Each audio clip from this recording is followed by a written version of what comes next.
Miom dan kista. Edukasi kesehatan mulai dari makanan sehat. Nah, teman-teman, miom dan kista merupakan tumor jinak yang ada di dalam organ reproduksi wanita dan sering dianggap sama padahal berbeda. Kedua penyakit ini berkembang setelah menstruasi pertama dan berkurang setelah menopause. Perbedaan miom dan kista paling mudah dikenali dari bentuk dan letaknya. Miom adalah pertumbuhan sel yang bersifat jinak dari otot dinding rahim. Atau istilah sederhananya adalah daging tumbuh di dalam rahim. Sedangkan kista adalah kantung berisi cairan yang berkembang di ovarium atau di indung telur, bisa sebelah kanan, sebelah kiri, atau keduanya. Kita simak yuk sharing dari Mbak Dini berikut ini. Kista ovariumnya 7 cm, mioma uterinya 8 cm, ada limfoma. Kira-kira 20 tahun yang lalu itu ada limfoma di pundak. Tapi udah cek ke dokter, hanya kerja lemah, tidak bahaya. Karena nggak bahaya, udah saya biarin. Tahun 2019, saya siklus menstruasinya nggak benar. Sering siklus panjang, mulai timbul nyeri. Waktu itu umur saya kurang lebih 44 tahun. Jadi saya pikir, mungkin udah mau menopause dan lain sebagainya. Tapi lama-lama nggak bisa ditoleransi. Sakitnya tuh sakit banget. Suami saya udah sibuk ke dokter. Jadi saya ngumpulin keberanian untuk pergi ke dokter. Karena saya udah gak tahan. Tiap mau mens, saya harus minum pereda nyeri. Kalau nggak minum pereda nyeri, nggak bisa ngajar, nggak bisa tidur, nggak bisa ngapa-ngapain. Baru bisa hilang kalau saya minum 2 kali 500 mg pereda nyeri. Lama-lama takut. Takutnya kenapa? Oh, ginjal saya rusak gimana? Saya coba 2 box Sugarasi dengan 5 saset untuk fusi. Perasaan saya tuh jauh lebih enak. Keluar yang namanya flag, tapi tidak ada rasa sakit. Tapi jadi pemikiran baru lagi, harganya mahal banget ya.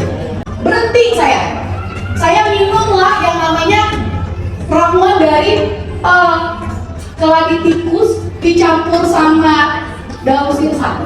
Jadi jadi saya perjalanan menuju saya akhirnya bisa berdiri di sini. Kalau dilihat, mudah-mudahan Allah kasih kesembuhan sempurna. Jadi udah banyak yang saya lalui. Jadi saya minum tuh akhirnya 1 tahun. Kelihatannya ada progres. Tapi di Juni tahun 2002, kalau ibu lihat, saya masuk ICU.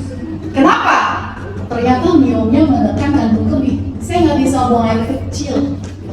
3 hari aja. Tapi udah hampir lewat. Jadi saya Rabu mulai gak enak, Kamis, Jumat, Alfa. Dibawa ke rumah sakit. Saya masih bisa ngomong. Begitu dicek, denyut saya cuma 40. Tensi saya cuma 67/40. Kalium saya 2. Kreatinin saya naik, ureum saya naik, HB saya 8,2. Glukosin saya kalau nggak salah 45.000. Jadi tinggi semuanya. Dokternya yang nanganin 3. Spesialis jantung, internis, 1 lagi objek. Karena anak saya bilang, sepertinya ibu saya punya miom. Karena siklus yang selama ini ada keluhan itu di menstruasi. Jadi dokternya 3-tiganya menghubungin, diperiksa. Ini sepsis. Sepsis sudah terlanjur menyebar masuk ke dalam pembuluh darah, jadi semuanya terganggu.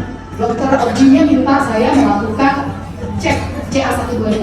Ternyata CA125-nya ada di angka 345, normalnya cuma boleh 35. USG, foto torak dan lain sebagainya. Ternyata saya bukan cuma miom, koleksi. Saya punya kista ovarium. Kista ovariumnya 7 cm, mioma uterinya 8 cm, ada limfoma. Jadi kurang-kurang gimana? Sebenarnya di awalnya udah ada, cuman saya tuh denial aja. Tensi sebenarnya udah gak benar. Dokternya panggil suami saya. Mereka bilang, suggestion yang paling harus dipertimbangkan oleh keluarga adalah buang indung telur saya, buang rahim saya. Enak dia bilang, kan ibu udah tua. Kok udah tua? Saya belum merasa tua dong. Perasaan saya. Terus dia bilang, udah tua, anak udah gede, buang aja.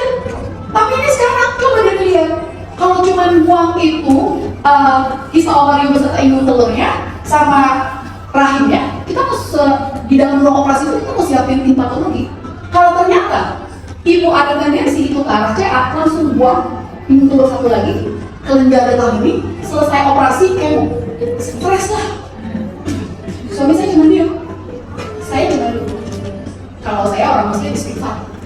Dokternya keluar, saya bilang sama suami saya, Yang punya badan saya, terserah saya.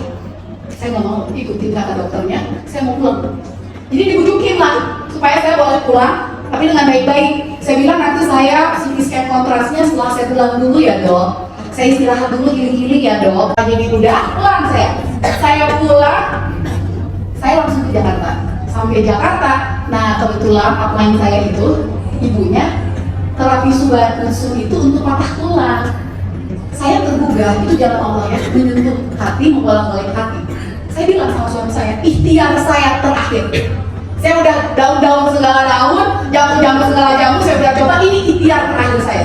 Kalau ini nggak work, oke, mau nggak mau, rumah sakit, lillahi ta'ala. Saya coba susu. Karena siklus buang air kecilnya itu memang belum bisa kembali normal. Kalau lihat dari diagnosis dokternya, serem, udah sepsis, maklina, neoplasm, ovari. Jadi awalnya katanya kanker darah, betul nggak kata dokter ya? Mungkin dokter lebih paham bahasa medis. Saya bilang saya mau itu deh, saya minum susu. Dia ada dulu sekotak campur. Minum, pertama saya minum satu hari. 10 hari saya merasa yang paling utama adalah nyeri berkurang, buang air kecilnya lebih lancar. Beli 6 box, saya beli 3 sudah, 3 unsur. Terus saya tambah dosisnya. Saya minum 1 hari 2 kali. 1 sudah, 1 unsur pagi sore. Perkembangannya sangat signifikan. Pendarahan berhenti. Tadinya nggak terus. Nyeri berkurang. Tapi kalau kemana-mana, kadang-kadang masih suka gemetar. Karena kan kayak ada yang lagi disimbang di dalam perut saya ya. Kadang stabil, kadang nggak stabil. Tapi saya yakin sudah ada perkembangan yang saya merasa bahwa saya lebih sehat. 2 bulan terapi saya cek, alhamdulillah kistanya hilang. Nggak sengaja, segede tunda. Tadinya ini segede telur ayam kampung, sekarang segede duit 500-an. Iya, berarti kan kalau dibilang sambil menyelam minum air, itu dia. Tanpa kita sadari tujuannya kista ovarium sama mioma uteri, ternyata ikut. Cek dong tensi saya yang selama ini nggak stabil, alhamdulillah normal. Jadi saya bilang sama suami saya, ternyata Allah masih kasih saya kesempatan. Gak ada yang gak mungkin kalau kita mau berusaha. Dan ternyata yang selama ini katanya mahal, gak mahal lagi.